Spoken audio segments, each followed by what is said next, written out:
Guys, what's up? I'm here with a Destiny 2 video with the introduction of the new Into the Light with the Onslaught game mode and a bit of my own playing. I wanted to bring you guys a different way of thinking about this mode and a bit of a recommendation on the classes that I would recommend bringing to this mode, as well as builds and weapons. Without further ado, let's get straight into it. So, I have this video broken down into 3 different categories in terms of builds. This might sound weird when thinking about Destiny, but try to think of it more as like a MOBA in this sense, right? The first category of classes, we have damage. These offer crowd damage, meaning AoE damage, or burst damage, meaning high one-hit amounts of damage. There can also be hybrids that do a bit of both, and yeah. Next up we have control. These characters specialize in area denial and lockdown of the map. Next up we have support. The support classes offer healing and buffs to your team. Let's start off with damage. We all love some damage, bro. These will be listed, also I should mention, these will be listed in a tier list fashion. The first one from each category will be better than the last one, with a few exceptions that I'll get into later. But just know that if I say it first, it's probably the best at its thing, right? So, Consecration Titan is number 1. This is the build I'm currently rocking. This is the build that I'll go most in depth with because it's the one that I've been using most recently, and I find it very strong. But I'll go in depth with every single build, of course. These are my fragment setups for Consecration Titan.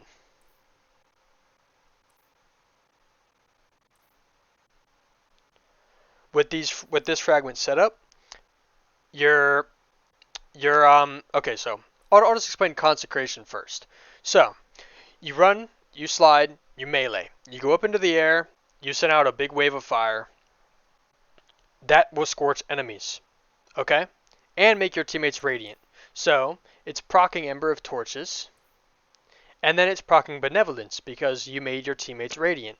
So now you're getting 400% ability regen over time. Then, that will scorch the enemies, so it primes Searing to proc. Then you slam back down, and it ignites them, killing the scorched enemies, and killing them with ignitions. So it's proccing both of these, as well as this and this. So you're having 400% ability regen, plus Searing proccing, plus Blistering proccing, and it's leaving sunspots with Soul Invictus, so it's applying more Scorch to get more Searing procs.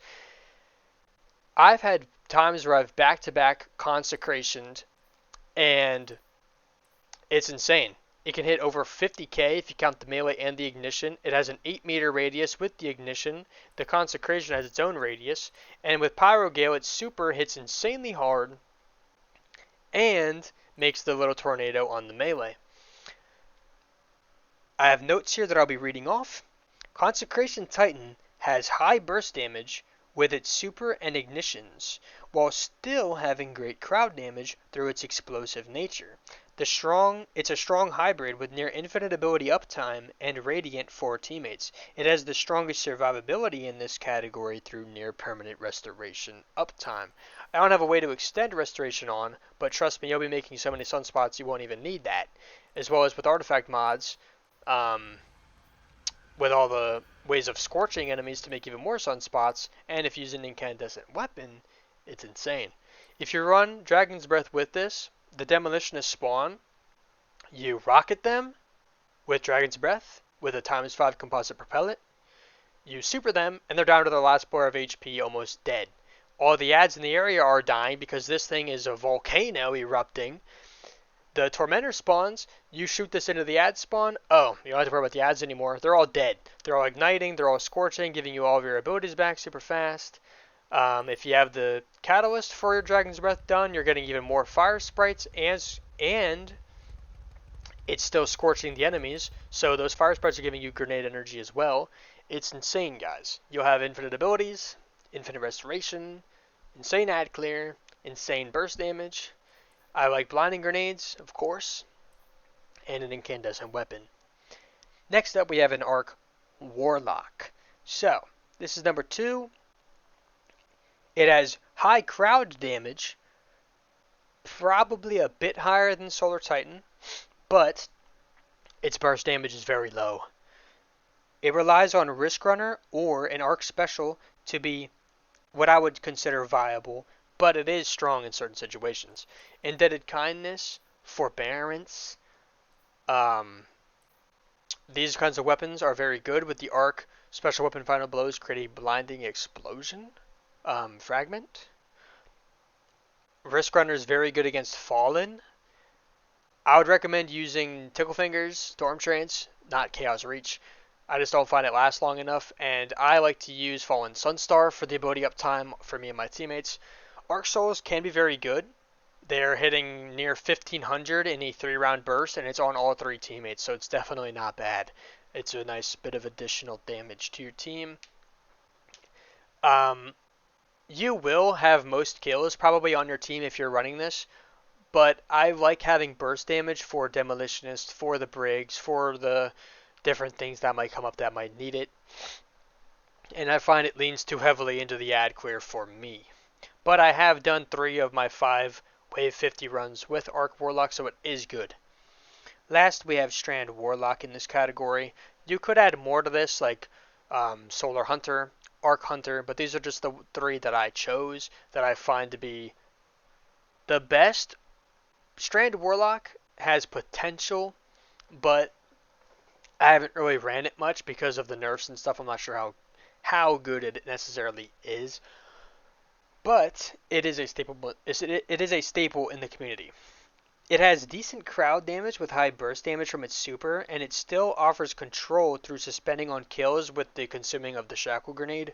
However, it relies on a Weapon of Sorrow with Necrotic Grips to be viable. And you know what? I'll switch so I can show some builds here as well. So let's get over here. I'll show off the Arc one as well as the Strand one. So, we have Blinding Grenades, we have Risk Runner. Ignore my heavy, I was transferring weapons and stuff off this class. I run Spark of Magnitude, Spark of Shock, Spark of Discharge, Spark of Ions. You get a bunch of Ionic Traces this way, and you just spam your abilities. Pulse Grenade, in my opinion, is the best. Storm Trance, Healing Rift. I like Ball Lightning for the range, and when you're amplified, it can do decent damage. I don't find it to be insane, but it is still good. And we have Strand Warlock with this build right here. Like I said again, ignore the weapons. I was transferring stuff over. You want to have Shackle Grenade with Mind Spun Invocation, so on kills you are suspending targets. This spreads with Osseous Striga and Necrotic Grips to go all over the map, but its initial area when the enemies die and then shackle more enemies is a bit small, which is the only downside I see with this build. However, it is a staple in the community and it is good. Next, we're on to Control. I'm going to get on Hunter for this. These classes provide area denial and lockdown, and number 1 is Void Hunter, guys. Void Hunter, ignore weapons, I was transferring stuff. Void Hunter is insane in this mode, guys. Let me read my notes here. It is easily the peak of control, as it offers a wave-long crowd control that also pulls in enemies and denies a significant portion of the map through the use of its tether. Enemies in the tether also spread the damage they take to other affected enemies and are weakened, doubling as a crowd damage super. It also makes a significant amount of orbs, allowing your teammates to carry while still contributing to support through the use of smoke bombs for invisibility and amazing orb generation. I'm going to take a drink real quick, guys. I'm sorry, my throat is so dry. So basically, Arc Warlock just amplifies your other character, or Void Warlock just amplifies your other characters so much, it's crazy. You make orbs for your teammates. The damage your teammates and you do spreads throughout the tether. The enemies are weakened. If the enemies are on the defense unit, you can tether outside the defense unit, and now the enemies aren't in the defense unit anymore because the tether pulled them off. You can Vortex to pull them off. If you have Orpheus Rig, you can tether once, if not more, every single round. It's crazy. Also, I need to infuse that up. What the heck? Yeah, you can tether every single round, if not more. Especially if you have more than one. If you combo this with a warlock, you can make a crap ton of orbs. It's insane. I like Orpheus Rig. You can also run Gerfalcons. And here's the build: Echo of Persistence, Echo of Obscurity, Echo of Starvation, Echo of Undermining. I like Trapper's Ambush, Stylish Executioner. When enemies are tethered and you kill them, you go invis every time. I like the single shot tether. This can last the entire length of the wave. Easily. As long as there's an enemy in the tether, it can last over 20 seconds, over 30 seconds. It's stupid long. If the Tormentor spawns, you can tether the ads, and you don't have to worry about the ads anymore. The Demolitionist spawn, you tether the ads, you don't have to worry about the ads anymore. It's crazy. You can run a double void roll. You can run a repulsor brace rampage like what I have here. You can run something with demolitionist, blinding grenades. Aegir's Scepter is an honorable mention here. Aegir's Scepter is very powerful, especially with void tether, in my opinion, because when you tether the enemies and you shoot the Aegir's Scepter and it freezes them and then they shatter, the damage goes crazy in the tether, and it's like a way of doing this by yourself. Like, it's really good. Cluster bomb rockets are very good with tether. I know it sounds weird, but the damage that they do when they spread is insane. Like, you will just nuke that area. Next up, we have Stasis Hunter in the control class. Stasis Hunter is similar to Void Hunter, but it doesn't rely as much on its super. It has great lockdown through the use of Duskfield grenades and renewal grasps, able to cut off a sizable chunk of the map. The super is good for more spread out enemies in a wider area, and it offers a bit to burst damage through the shatter damage from stasis crystals, while also being able to pseudo stun any kind of champion through the use of freezing stuns.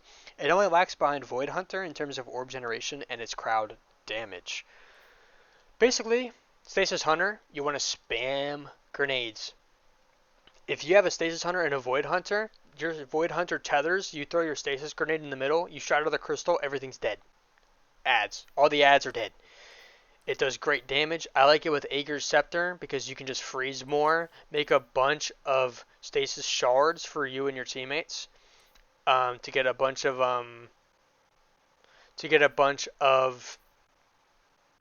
melee energy.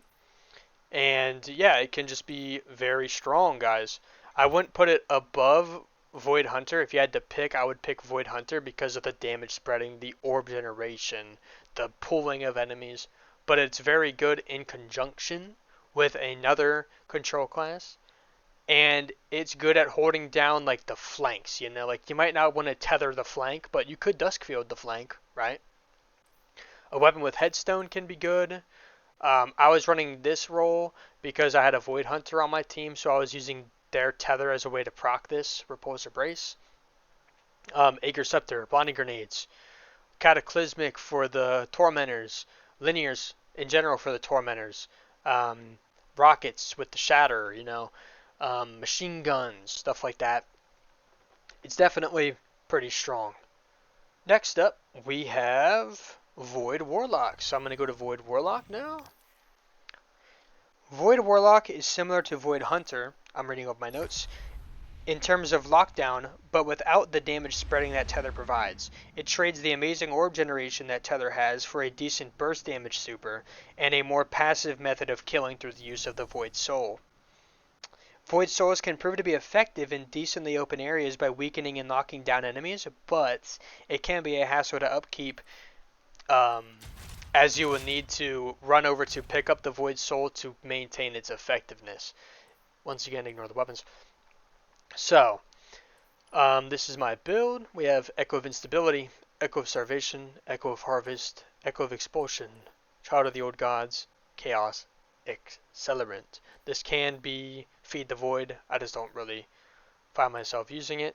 I like Magnetic Grenade with a Chaos Accelerant for the burst damage when you hold the charge, and I like the Vortex because it pulls in the enemies. Fire Binds, of course. Basically, Void Warlock is decent. It's kind of like Tether, but not on a cooldown.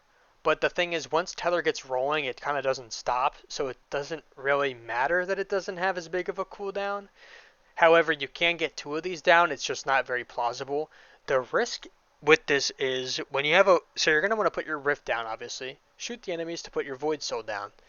The problem is when the enemies stop being at that Void Soul and you have to run it over and pick it up, it can be risky, right? If there's Cursed Thrall, if there's a bunch of enemies nearby that aren't getting, like kind of pseudo stunned by the Void Soul attacking them. It can be a little bit risky, and it doesn't offer the same utility that the other kind of controls offer, but it does have its burst damage. Next up in the control, we have Strand Titan. This might seem weird, but with Abeyant Leap. So, Strand Titan with Abeyant Leap is more of a control class than anything else. With the Barricade and the Super being able to suspend enemies, it is among the stronger CCs, but at the cost of needing more effort from the player and being more limited in the amount of enemies it can affect. Strand Titan doubles as a damage class, being able to tear most enemies apart with the Super, while still being supportive through its Woven Mail and Banner of War. It is a Jack of all trades class. So, Strand Titan, I don't have an Abeyant Leap build here, but Strand Titan is very good for solo queuing, especially with Abeyant Leap. You kind of do everything. You heal your teammates, you make them more survivable, you can do damage, and you have the CC. But grapple punching in or frenzy blading in can be risky with Cursed Thralls, Exploding Shanks, and wave 30 plus enemies being kind of, high light level. So it's a little bit risky, but once you get the ball rolling, it can be very good. It's just getting the ball rolling in the first place. But it's definitely not bad. You could run Towering Barricade here. I like Towering Barricade. Yeah, it's definitely not bad. Just not ideal for control. It's a good control because it can pseudo stun any kind of champion, just not as good as stasis. It keeps them from doing anything. It's a very strong crowd control, but it's limited in the amount of enemies it can control. The Super, though, does offer good damage, so it has the Jack of all trades nature. Lastly, in the control category, we have Stasis Titan. I don't have a build for this, but I have seen my friends run it in the Onslaught, and I know a bit about it. It is the weakest of the control classes in terms of its control, offering area denial through the use of terrain generation, which is unique. The strongest burst damage in the category through the use of stasis crystals from the Super, and its glacier grenades shattering. So, it doesn't control as good as the other control classes, but I wouldn't consider it a damage class either. So it's kind of in this weird state where it wants to be a Jack of all trades kind of thing, but it's just not as good as Strand Titan in my opinion. But it can lock down the flank with glacier grenades, making a wall there, so not bad at all. I just wouldn't recommend it too much, but I do know that some people like it and you can make it work. Now, last up, and also Salvation's Grip with that, I forgot to mention, does go pretty hard. You could also use Aegir's Scepter, stuff like that, but yeah, it can be good. Next up, you already know, we're on support. So, support offers healing and buffs to the team, and number one in this category is, of course, the Well Warlock. Well Warlock is the pinnacle of support, being able to create a field of near immunity for teammates with great uptime, being up every single round if played correctly with Phoenix Protocol. It offers healing grenades and healing rifts, and can be played as a damage class depending on the choice of exotic. I've seen people run Sunbracers, it's good up till wave 30, then I would recommend maybe taking it off. I've seen people run Claws of Ahamkara. This can kind of act as Consecration on Titan, to just ignite and scorch everything. It's really, really strong with Polaris Lance. Polaris Lance goes crazy in this mode, as does Sunshot. I just prefer Polaris Lance. Blinding Grenades, of course, are amazing in this. You have your machine guns, obviously not this one, but you have machine guns, um, all that good stuff, you know. Um, yeah, it's just it is very potent. You can keep your teammates alive. You can well every single wave. It makes a bunch of orbs. Well kind of speaks for itself in why it's really good. Um, it can also be a jack of all trades depending on the exotic you choose, so it's just really, really good. And having a well on your team is never a bad thing. Also, this needs to be this needs to look better. Hold up, this is irritating me. Okay, so yeah, that's well Warlock. Next up is Strand Titan without a Bant Leap. So it's kind of like the Jack of all trades, you know what I mean? It can fit into multiple categories, but it offers damage reduction through the use of Woven Mail and healing through Banner of War. It's a bit tricky to play in the higher waves as the damage from grapple punches will fall off, but once the ball is rolling, it can be strong. Not immortality like Solar Warlock provides to an extent, but good while maintaining its mobility as well as stationary. It doubles as a damage class or control class depending on the choice of exotic with a decent control super capable of good burst damage. I've already showed that build. So yeah, guys, that's the builds, that's the archetypes. Now I'm gonna leave you guys with some notes. So I value control as the most important class. This being Void Hunter, Stasis Hunter, Strand Titan. Those are probably the top three. This is the most important class as it makes everybody's life easier. If you have at least one of these on your team, you can pretty much play whatever you want in the other slots, especially if you have more than one control. If you have two controls and a damage, that is a very potent combo because you will not need the support as much because the enemies won't be able to get you in the first place. However, you will suffer a bit when it comes to demolitionists in this way, and you will kind of get screwed when tormentors spawn sometimes, depending on where your decoys are. So, yeah. Ideally, you want to have one of each, but two controls and a damage is good. Two controls and a support can be good. Just cycle your orbs, get your supers off, and try to pop off, you know what I'm saying? Blinding grenades are great. They slow down enemies so that enemies can't get in the zone. You got Polaris Lance, you got Sunshot, you got incandescent weapons, you got Volt Shot weapons, you got Void Roll weapons with Repulsor Braids destabilizing. In terms of buying things, like spending your scrap, I recommend getting decoys first. I know this is weird and most people probably wouldn't recommend this, but decoys are insanely good. I've had times where I've got a max decoy and it has lasted 30 waves without having to rebuy it. A maxed out decoy, Shax, is super strong. It can stall a Tormentor for over a minute, giving you time to kill all the ads, giving you time to kill the Tormentor itself. It's very, very good to buy decoys. Especially if the decoy is on the Tormentor spawn, as the Tormentor spawn will always be the same on every single depending on where the site is, there's a pre-selected location where the Tormentor will spawn every time. If the decoy buying spot is where the Tormentor spawns, easy. After decoys, I would recommend trip mines over turrets because trip mines are very potent and they tend to be close to the objective. So in the place where you're most vulnerable, they're the best thing to have, right? So that's what I would do. Just get a level 1 decoy to start off the game and then save your scraps. Have everybody else save your scraps. You don't really need trip mines for this stage or any higher level decoy or any more decoys. Save your scraps, and then once you get to 20, once you get to wave 20 and you're at that new station, then consider getting maxed out decoys. You can sprinkle in some trip mines here and there, maybe even get a turret or two, but overall you want to save